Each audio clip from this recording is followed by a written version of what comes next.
Hello friends, जय हिंद दोस्तों। आज हम आप लोगों के लिए क्लास टेंथ का सामाजिक विज्ञान का जो सब्जेक्ट है उसका पहला चैप्टर है इतिहास। इतिहास में सबसे पहली इकाई पर दिया है यूरोप में राष्ट्रवाद का उदय। तो क्लास टेंथ यानी कि बोर्ड परीक्षा वाले एग्जाम में आने वाले प्रश्न और आंसर को आज अपन पढ़ेंगे और समझेंगे। तो सबसे पहला चैप्टर दिया है यूरोप में राष्ट्रवाद का उदय। तो यूरोप में राष्ट्रवाद का उदय ये चैप्टर का नाम है। इतिहास का पहला चैप्टर यूरोप में राष्ट्रवाद का उदय।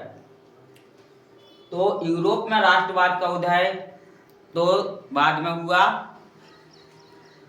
मगर इससे पहले की जो फ्रांसीसी क्रांति, पहले नंबर इसकी पूरी कहानी फ्रांसीसी क्रांति से शुरू हुई। फ्रांसीसी क्रांति 1789 से स्टार्ट होती है, शुरू होती है। तो अपन को इस चैप्टर में से ज़्यादा 6 या 7 क्वेश्चन निकालना है जो अपन को बोर्ड एग्जाम में पूछे जाते हैं, जिनमें से अपन को या तो पहला अपन फ्रांसीसी की क्रांति तो पढ़ ही लेंगे। फ्रांसीसी की क्रांति वेरी इंपॉर्टेंट मोस्ट क्वेश्चन है जो परीक्षा में बोर्ड एग्जाम में आने वाला है। तो सबसे ज्यादा क्वेश्चन बनेगा कौन सा आने वाला, फ्रांसीसी क्रांति के कारण। तो अपन का एक क्वेश्चन ये हो जाएगा फ्रांसीसी क्रांति के कारण कि फ्रांसीसी क्रांति थी उस समय, तो उसके क्या कारण थे जो फ्रांसीसी क्रांति की स्थिति भई। अपन ये हो जाएगा फ्रांसीसी क्रांति का पहला क्वेश्चन हो जाएगा। दूसरा क्वेश्चन ये रहेगा फ्रांस में राष्ट्रवाद की भावना या कदम। फ्रांस में जो राष्ट्रवाद की भावना पैदा हुई और उसमें कौन कौन से कदम उठाए गए, दूसरा क्वेश्चन। तीसरा क्वेश्चन है इसका नेपोलियन सन 1799 में नेपोलियन का राज आया। पहले यूरोप में राष्ट्रवाद का उदय कहां से स्टार्ट होता है, फ्रांसीसी क्रांति से। तो पहले अपन फ्रांसीसी क्रांति पढ़ें, उसमें से अपने 2 क्वेश्चन निकलेंगे, फ्रांसीसी की क्रांति के कारण या फ्रांस में राष्ट्रवाद की उदय का भावना। फ्रांस में राष्ट्रवाद की भावना में कौन कौन से कदम उठाए। फिर उसके बाद नेपोलियन आया, तो अपन नेपोलियन के बारे में एक क्वेश्चन पढ़ेंगे। नेपोलियन की क्या स्थिति थी, फ्रांस में क्या किया, अच्छे काम किए, बुरे किए, ये अपन देखेंगे। और फिर आता है यूरोप में राष्ट्रवाद का उदय। तो यूरोप में राष्ट्रवाद का उदय पढ़ने से पहले, यानी कि पहले स्टार्ट यहाँ से नहीं कर सकते, क्योंकि यूरोप में राष्ट्रवाद का उदय चैप्टर में तो उसका नाम दिया यूरोप में राष्ट्रवाद का उदय, जो पहला चैप्टर दिया, मगर उसके अंदर जब अपन जाएंगे पढ़ेंगे तो सबसे पहले अपन को मिलेगा क्या, फ्रांस।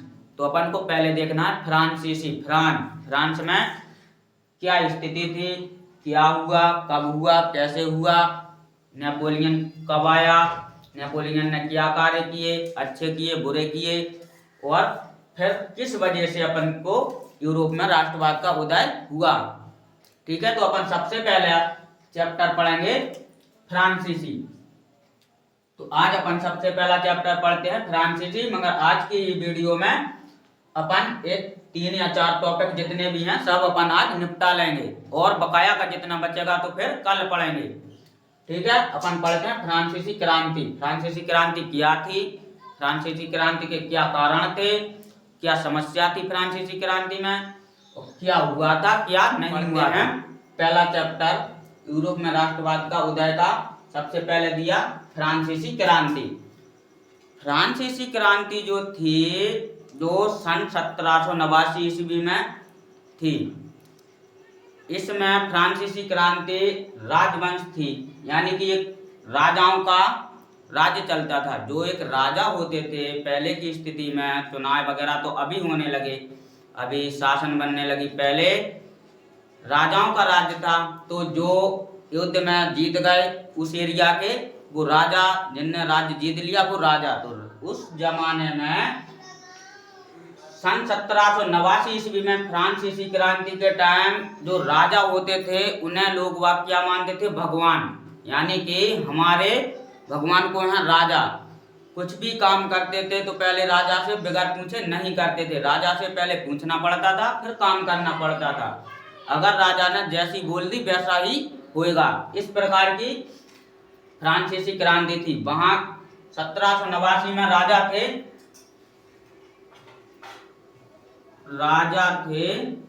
लुई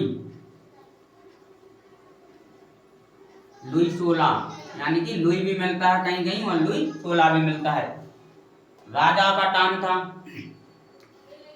और राजा जिस प्रकार से जो कार्य काम करवाते थे उस प्रकार से जनता को करना पड़ता था। तो जब सन 1789 ईस्वी में फ्रांसीसी क्रांति के टाइम उस समय राजा जो थे वो अलग अलग प्रथा चला के रखते थे। जो राजा था फ्रांसीसी क्रांति के लुई, वो लोग बागों को परेशान भी करते थे।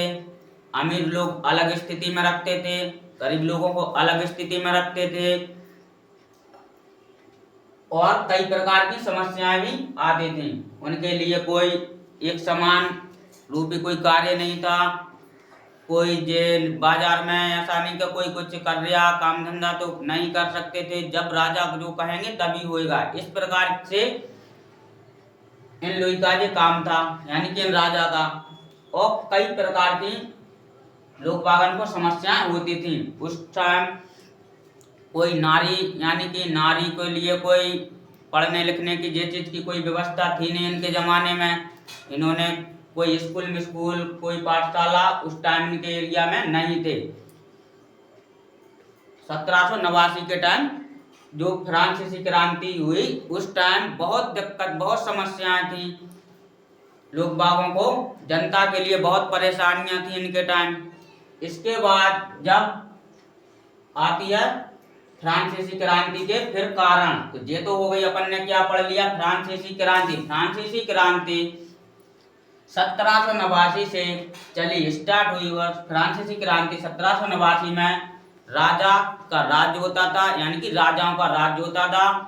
जो राजा एक दूसरों को राज्य या युद्ध में जीत जाते थे तो वे राज्य अपने कब्जे में कर लेते थे और जनता यानी कि लोग बागों पर कई प्रकार के कई समस्याओं के व्यवहार करते थे, अपनी मनमर्जी से कामकाज करवाते थे। यानी कि जो नीचे वर्ग के लोग बाग होते थे वो ऊंचे वर्ग के लोग बागों के पास खेत काम पर जाना पड़ता था और कोई वेतन पैसा भी नहीं उस टाइम मिलता था। तो अपन के पास ये हो गई परिभाषा, यानी कि फ्रांसीसी क्रांति। अपन इसको फ्रांसीसी क्रांति की अगर लिखना चाहे तो फ्रांसीसी क्रांति का अर्थ ये हेडिंग बना सकते हैं, या फ्रांसीसी क्रांति की परिभाषा, या अपनी हेडिंग पहली यही कि फ्रांसीसी क्रांति। फ्रांसीसी क्रांति में क्या हुआ, अपन ने पढ़ा है कि फ्रांसीसी क्रांति में राजाओं का राज्य चलता था। जो एक राजा थे लुई 16 राजा थे जो लुई, वे कई प्रकार की जनता को परेशानियां थी। उस टाइम इन राजा के राज्य में बहुत समस्याएं थी। यानी कि कोई अगर काम धंधा करना चाहता है दूसरी जगह बाजार में कहीं तो नहीं कर पाते थे। जिनके यहाँ काम करने जाते थे या तो वहाँ पैसा वैसा नहीं मिलता था और अलग अलग व्यवस्थाएं थी इन लोगों की। यानी कि नीचे वर्ग के लोगों की अलग व्यवस्थाएं थी, उनके नियम कानून अलग थे, और ऊपर वर्ग के लोगों बागों की अलग व्यवस्थाएं थी। कोई एक समान नहीं था, ना ही कोई ये निश्चित था कि ये व्यक्ति जहाँ काम कर रहा तो इसको इतना पैसा मिलेगा महीना का या दिन का, नहीं, कुछ नहीं। तो इस प्रकार से फ्रांसीसी क्रांति में 1789 ईस्वी में लोग बाग बहुत परेशान थे।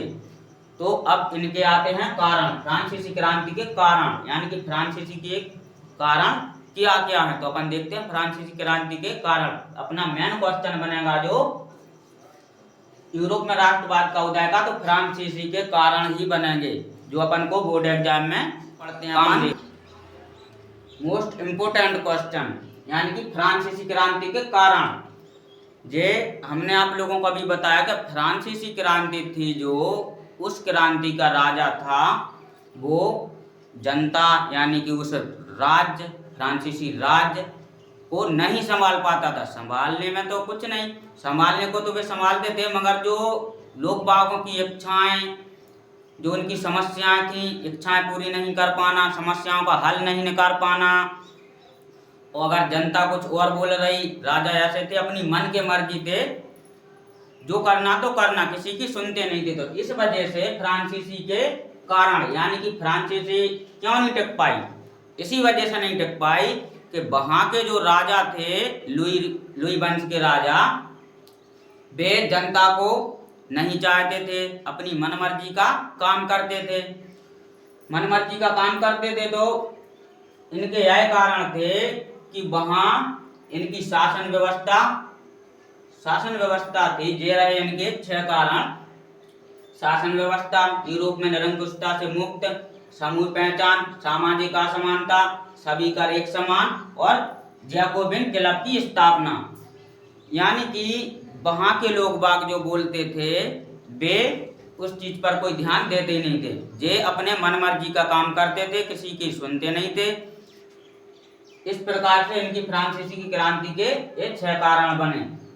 तो अपन को क्या करना है, बोर्ड एग्जाम में ये 6 कारण तो अपन को ये याद करना है। पहले 6 कारण तो अपन ये कॉपी पे लिख लेंगे, जब क्लास अटेंड करते समय पेन कॉपी लेके तैयार होकर बैठा करे। यानी कि जो अपना क्वेश्चन है मैम, फ्रांसीसी के क्या कारण थे बताइए, तो अपन को क्या करना है, फ्रांसीसी के 6 कारण, यानी कि ये 1 2 3 4 5 6 हेडिंग दी हैं, ये अपन कॉपी पर लिख लेंगे और अपन 1-2 बार पढ़ लेंगे फ्रांसीसी के जे कारण थे। अब रही इनको डिटेल में समझाने की बात। अगर क्वेश्चन आता है फ्रांसीसी के कारण बताइए, सिर्फ 2 नंबर में, कितने अंक में, 2 अंक में, अगर क्वेश्चन 2 अंक में आता है तो फ्रांसीसी के कारण क्या थे या बताइए, तो अपन को क्या करना है, फ्रांसीसी के निम्नलिखित प्रकार के कारण थे। हेडिंग बनाएंगे फ्रांसीसी के कारण, फ्रांसीसी के निम्नलिखित कारण थे, और बगैर नंबर डालें, फ्रांसीसी के निम्नलिखित कारण हैं, डाल दें, शासन व्यवस्था, कॉमा लगा दें, नंबर भी डालें, तो ऐसे लिखते जाएंगे 1 2 3, मतलब 2 लाइनों में अपन क्वेश्चन का आंसर दे देंगे।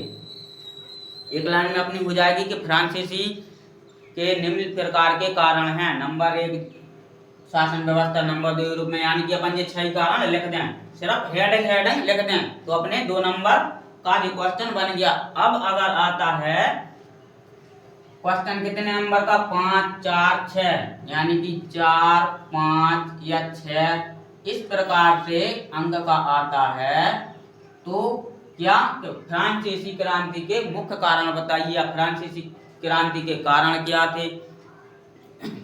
अगर यही कारण 4 नंबर 5 नंबर 6 नंबर इनमें आते हैं, तो अपन को ये 6 हेडिंग की अंदर की डिटेल भी समझाना पड़ेगी। 6 हेडिंग की डिटेल जब अपन समझाएंगे तो एक पेज पे अपनी 2 या 3 हेडिंग बन जाएंगी। एक हेडिंग डालेंगे, 4 या 5 लाइन लिखेंगे।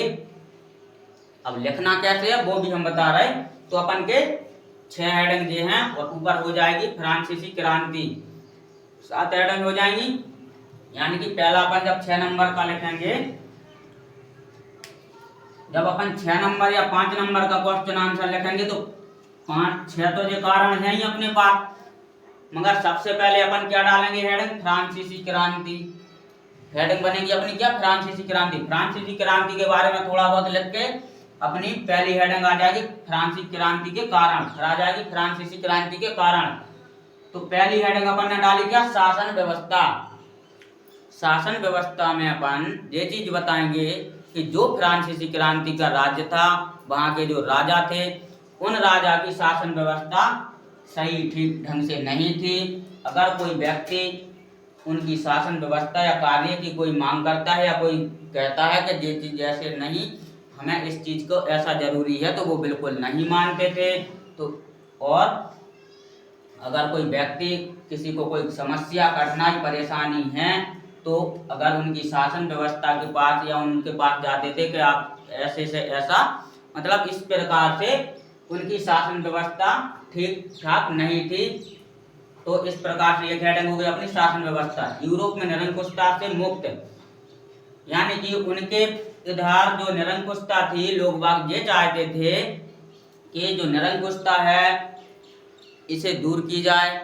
जो हम लोग इस चीज में रहते हैं कि अगर पहले का इन लोगों की उसमें ये था कि अगर कोई काम कर रहा है, अगर कोई जैसे कपड़ा बना रहा है, अगर एक दिन में 4 सेट बनाता है तो इनका जो टारगेट था उसी हिसाब से बना कर देना है। अगर 2 का टारगेट है तो 2 ही। अगर कोई बगैर निरंकुशता से बनाएगा, उसे कोई निरंकुशता नहीं रहेगी, कोई डर नहीं रहेगा, कोई समस्या नहीं रहेगी, तो हो सकता है एक दिन में वो 2 की जगह 4 बना दे, 5 बना देवे की क्षमता रखे। और तो अगर वो बेचेगा तो उसे लाभ मिलेगा क्या? नहीं, वही दिन पूरा बर्बाद होना है, टाइम वही खराब हो रहा।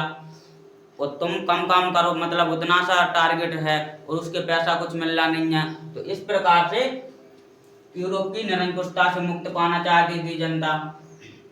सामूहिक पहचान, यानी कि जो इनकी सामूहिक पहचान थी वो तो थी नहीं। तो वहां के लोग बागों का जो था मानना, कहना कि सामूहिक पहचान मतलब हम लोगों की पहचान से चुनाव किया जाए, फिर राजा नहीं सरकार, मतलब राजतंत्र हटके लोकतंत्र आया जाए। वो मगर सुनते नहीं थे। 3 कारण हो गए।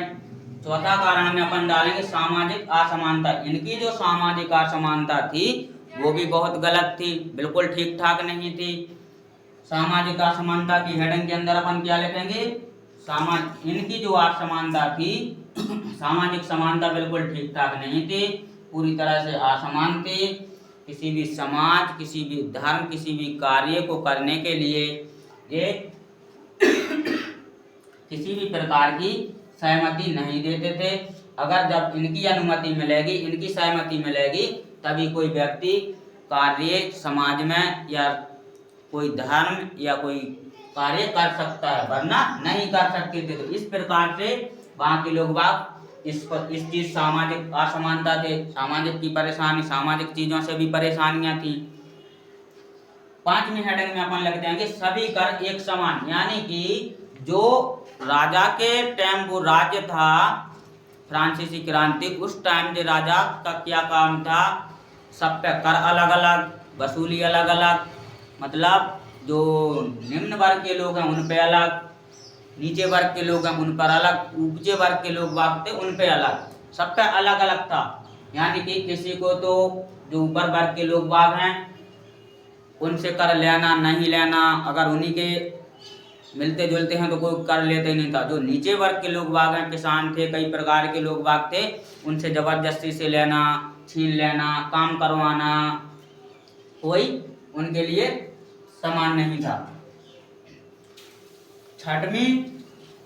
छठवां कारण है जो जैकोबिन क्लब की स्थापना। वहां के लोग बागों की एक कारण और था, मतलब उन लोगों का कहना था कि जैकोबिन क्लब खुलवाई जाए, उसकी स्थापना करवाई जाए। अब जैकोबिन क्लब में क्यों मांग रहे थे? उस क्लब में कई प्रकार की ऐसी अच्छी अच्छी चीजें थी जो लोग बागों की सहायता यानी कि हेल्प कर सकती थी जैकोबिन क्लब।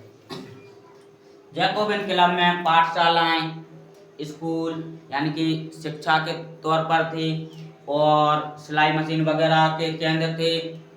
उसमें कई प्रकार के काम धंधे एवं पढ़ाई लिखाई, बच्चों के भविष्य के बारे में भी था। तो यह फ्रांसीसी क्रांति के लोग बागों की मांग थी, मगर ये चीज जो फ्रांसीसी क्रांति के राजा थे वो नहीं कर पा रहे थे। तो इस वजह से फ्रांसीसी क्रांति खत्म हो गई। और उनके जो कारण बने, क्या क्या कारण बने फ्रांसीसी क्रांति के कारण? उनकी शासन व्यवस्था गलत थी। सबसे पहले अगर शासन व्यवस्था सही होती, सही ठीक ठाक होती, तो पहली बात फ्रांसीसी क्रांति को उन राजा को अलग होना ही नहीं था, कुछ करना ही नहीं था किसी को। जनता की बात मानते, ठीक ढंग से देखभाल करते, सब लोगों को एक समान रखते, जो जनता जो लोग बागाना परेशानी थी वो दूर करते, उनकी देखभाल करते। ये सब काम राजा का होता है, तो वे करते नहीं थे। इस प्रकार से उनके फ्रांसीसी क्रांति के कारण माने गए। फ्रांसीसी क्रांति के अपने 6 कारण हैं। इस प्रकार से अगर हमने बता दिया है कि अगर 2 नंबर में आ रहा क्वेश्चन तो अपन सिर्फ हेडिंग लिख देंगे, 4 या 5 6 नंबर में आ गया तो अपन को इन्हीं कारणों को विस्तार पूर्वक समझाना पड़ेगा। विस्तार पूर्वक समझाने के लिए जब अपने पास अपने ये मालूम पड़ जाएगा कि फ्रांसीसी क्रांति के 6 कारण हैं। कौन कौन से 6 कारण हैं? उनकी शासन व्यवस्था गलत है और निरंकुशता है, समानता नहीं थी, जैव इनकलाब का स्थापना की मांग की थी उन्होंने। इस प्रकार से अपन ये 6 कारण लिखकर अगर एक कारण की 4-4 लाइन अपन कवर करेंगे, 4-5 लाइन अपन के लिए जब ये कारण मिल जाएंगे तो अपन फिर इनके अंदर तो लिख ही देंगे। ठीक है, इस प्रकार से अगर अपन इनके अंदर अभी से लिखेंगे, अभी हम लिख के आपको करवाएंगे तो बहुत लंबा क्वेश्चन बन जाएगा और जब क्वेश्चन आंसर लंबा बन जाता है तो उसको पढ़ने में और याद करने में मन नहीं लगता है। तो अपन को क्या करना है, फ्रांसीसी क्रांति के ये 6 कारण है, 6 कारण अपन कॉपी पे लिख कर रखना है। ये क्वेश्चन अपन डाल के हेडिंग डाल के तो फ्रांसीसी क्रांति के क्या कारण थे तो अपन इनके कारण की लिख कर रख लेंगे और 6 ये याद कर लेंगे और इनके अंदर अपन फिर लिख देंगे। सामूहिक पहचान में अपन बता देंगे, इनमें बता देंगे, इनमें बता देंगे, इनमें बता देंगे। यानी कि अपने पास जब हेडिंग है तो उनके अंदर तो अपन थोड़ा थोड़ा लिख ही देंगे समझ के और थोड़ा थोड़ा कुछ हमने बता दिया। तो इस प्रकार से अपन फ्रांसीसी क्रांति के कारण को खत्म करते हैं। अब फ्रांसीसी क्रांति के बाद फ्रांसीसी क्रांति का राष्ट्रवाद आता है, फिर नेपोलियन आएगा। ठीक है, देख अब पढ़ते हैं अपन यूरोप में राष्ट्रवाद के उदय के चैप्टर में से दूसरा वाला क्वेश्चन। फ्रांस में राष्ट्रवाद की भावना किस प्रकार की थी? क्वेश्चन अपना क्या रहेगा, या तो रहेगा फ्रांस में राष्ट्रवाद की भावना किस प्रकार की थी, या फ्रांस में राष्ट्रवाद की भावना के क्या क्या कदम उठाए गए। तो अपन का मेन क्वेश्चन यही रहेगा, फ्रांस में राष्ट्रवाद की भावना या फ्रांस में राष्ट्रवाद। फ्रांस में राष्ट्रवाद देखो इनकी 6 हेडिंग है। पहली है एक पितृभूमि, फ्रांसीसी झंडे, केंद्रीय प्रशासनिक व्यवस्था, वोट डालने की अनुमति, फ्रेंच भाषा को बढ़ावा, राष्ट्रीय गीत और भार और मापने की एक पद्धति। इस प्रकार से फ्रांस में जो राष्ट्रवाद की भावना आई तो उन्होंने इस प्रकार का बदलाव देखा, इस प्रकार का बदलाव देखने को मिला उन्हें और अब उन्होंने सोचा चलो ठीक है, सही है। क्वेश्चन अपना फ्रांस में राष्ट्रवाद की भावना पर कौन कौन से कदम उठाए। इन्होंने पहला कदम उठाया एक पितृभूमि। इन्होंने एक पितृभूमि का जो नाम देकर वहां के नागरिकों को एकत्रित किया, समूह बनाया, संगठन किया, वहां पे बैठे, आपस में बातचीत हुई कि अपन लोगों के लिए इस चीज की कमियां हैं और इस चीज पर अपन ध्यान देना है और अपन को आगे बढ़ना है। फ्रांसीसी झंडे, जैसे अपने देश में अपना तिरंगा होता है, झंडा होता है, उसी प्रकार से इन्होंने फ्रांसीसी में भी अपने झंडे और उसकी मांग और तैयारियां की। केंद्रीय प्रशासनिक व्यवस्था, केंद्रीय प्रशासनिक व्यवस्था क्या है कि वहां की केंद्रीय प्रशासनिक व्यवस्था पहले गलत थी, तो अब इन्होंने केंद्रीय प्रशासनिक व्यवस्था की सुधार की मांग की कि हमारी केंद्रीय व्यवस्था ठीक ठाक की जाए, अच्छी की जाए। और चौथा है वोट डालने की अनुमति।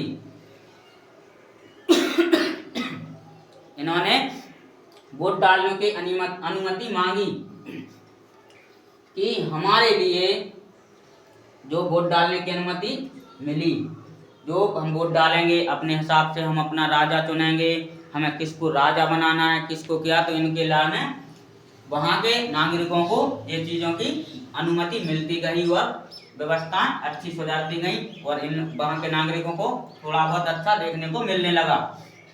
फ्रेंच भाषा को बढ़ावा, वहां पर फ्रेंच भाषा को बढ़ावा दिया गया कि जो इनकी फ्रांस की जो भाषा थी उसी भाषा को इन्होंने अपने राज्य और राष्ट्र को मातृभाषा बना लिया। इस प्रकार से उन्हें फ्रेंच भाषा में बढ़ावा मिला। राष्ट्रीय गीत, इन्होंने अपना जो अपने देश का राष्ट्रीय गीत है, इसी प्रकार से फ्रांस का जो राष्ट्रीय गीत, इन्होंने एक राष्ट्रीय गीत भी बनाया कि जिससे अपन लोग एकत्रित हो सकें और अपने अपने कार्य को सही ढंग से कर सकें। भार और मापने की एक पद्धति। पहले जो भार और मापने की पद्धति थी जो इनकी बिल्कुल अलग थी, कोई मापने का सही से ढंग से था ही नहीं, उन्होंने ऐसा ही देखा, हाँ चलो इतना हो गया, उठाओ, ऐसा करो, वहां रखो, इतना पैसे लो और निकलो। फिर इन लोगों के पास, वहां के नागरिकों को भार और मापने की एक पद्धति की व्यवस्था की गई, जिससे अपना अपना सामान अपने हिसाब किताब से नाप सकें और अपना भार तौल सकें, कितने किलो का वजन है, कितना पैसे का बोरिया, इस प्रकार से। पहले वहां पर कोई तौल और माप के नहीं, ऐसा ही देख लेते थे कि चलो ठीक है इतना होएगा, 10 किलो होएगा, 20 किलो होएगा, 15 किलो होएगा, इस हिसाब से ले जाते थे। मगर अब धीरे धीरे इन पर इनके उसमें पद्धति आई और बढ़ती गई। इस प्रकार से 6 इन्होंने कदम उठाए। ठीक है, अपना दूसरा वाला क्वेश्चन भी इस प्रकार से खत्म होता है। अब अगला क्वेश्चन है नेपोलियन। जब नेपोलियन आया फ्रांस में तो नेपोलियन ने भी कुछ अच्छे कार्य किए। अपन देखते हैं क्या कार्य किए नेपोलियन ने, किस प्रकार से फ्रांस में बदलाव आया यूरोप में और किस प्रकार से अच्छा आया। अब पढ़ते हैं अपन तीसरा वाला क्वेश्चन, यूरोप में राष्ट्रवाद का उदय वाले चैप्टर में से कौन सा क्वेश्चन? तीसरा। अपन ने 2 क्वेश्चन और आंसर पढ़ लिए हैं, अब तीसरा वाला क्वेश्चन पढ़ते हैं। नेपोलियन शासन। नेपोलियन शासन की क्या व्यवस्था थी? नेपोलियन शासन ने, नेपोलियन आया तो क्या क्या बदलाव आए? फ्रांसीसी क्रांति में नेपोलियन का क्या व्यवस्था थी, क्या शासन व्यवस्था थी, किस प्रकार के बदलाव आए? इस प्रकार से क्वेश्चन आ सकता है। यानी कि नेपोलियन शासन की क्या व्यवस्था थी की गई, जब नेपोलियन शासन बना तो उसने क्या क्या बदलाव लाए। इस प्रकार से नेपोलियन शासन 1804 से 1815 तक चली। यानी कि नेपोलियन जो शुरू हुआ था, नेपोलियन आया था 1804 ईस्वी से और 1815 ईस्वी में युद्ध में हार गया था, तो उसकी शासन खत्म हो गई थी। नेपोलियन शासन को नेपोलियन कोड या सिविल कोड भी बोला जाता है। अगर क्वेश्चन ऐसा आ जाए कि सिविल कोड के क्या क्या वे सुधार किए सिविल कोड ने, सिविल कोड की वजह से क्या क्या सुधार हुए, तो अपन को जय का जय लिखना है। या नेपोलियन कोड क्या था, उसकी क्या शासन व्यवस्था थी।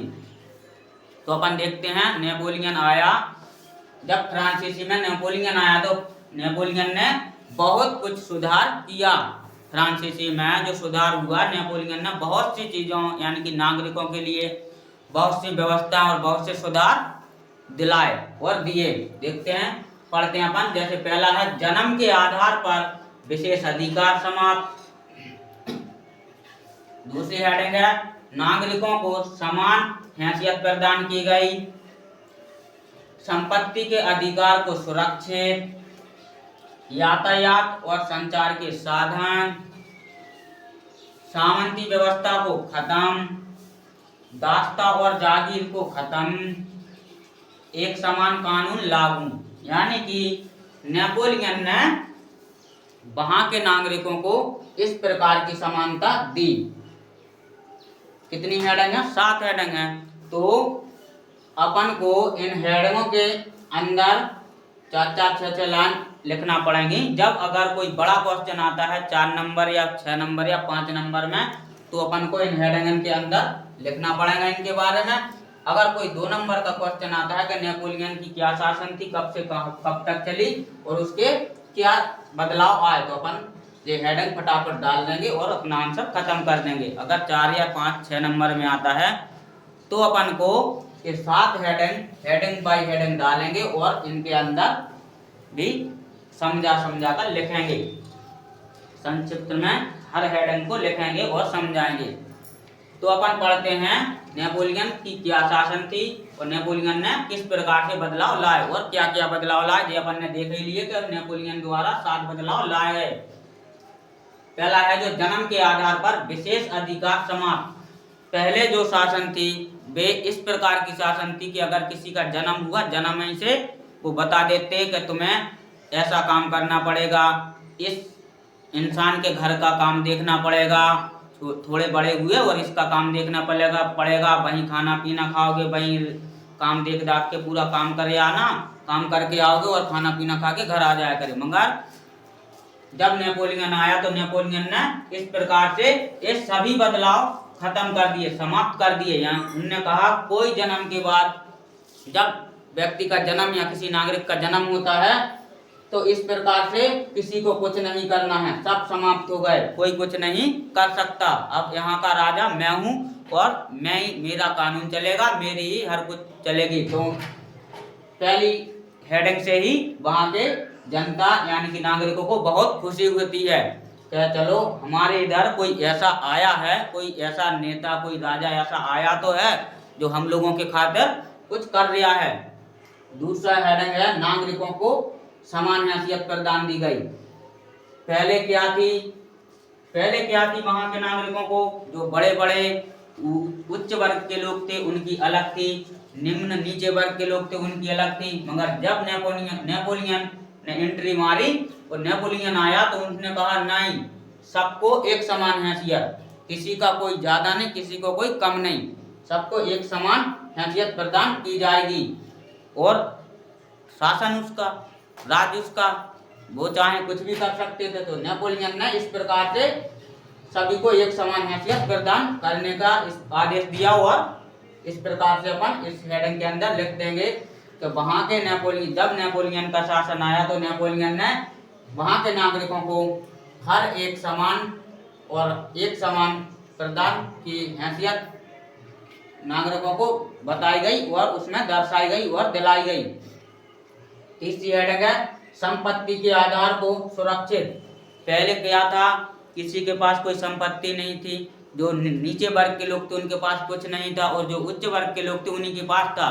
अगर नीचे वर्ग के लोगों के पास थोड़ी बहुत भी है तो वो वहीं उन्हीं लोगों के पास जमा करना पड़ती थी, रखना पड़ती थी। मगर जब नेपोलियन आया तो उन्होंने कहा नहीं, किसी को कुछ नहीं करना पड़ेगा, अपना अपना कमाओ, अपनी अपनी संपत्ति को खुद स्वयं अपने घर में रखो, कमाओ, खाओ, बेचिंत रहो।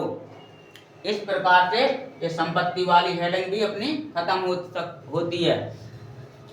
चौथी हेडिंग है यातायात और संचार के साधन। तो जब नेपोलियन ने वहाँ के यातायात की सड़कें, वहाँ के साधन, यातायात के साधन जैसे कहीं दूर आना जाना है तो वहाँ उन्होंने टैक्सी, गाड़ी वगैरह हर चीज की व्यवस्था कर दी। तो वहाँ की जनता नेपोलियन से बहुत खुश हुई, यानी कि वहाँ ने यातायात के साधन और संचार के साधन दिला दिए। तो इस प्रकार से एक हेडिंग अपनी चौथी वाली जे खत्म होती है।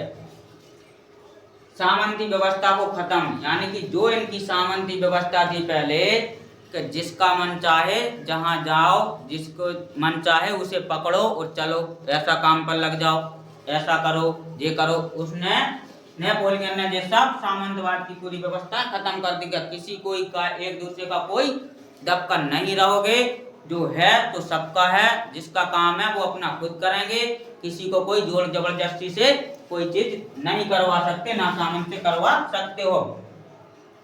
छठवीं हेडिंग है दास्ता और जागीर खत्म।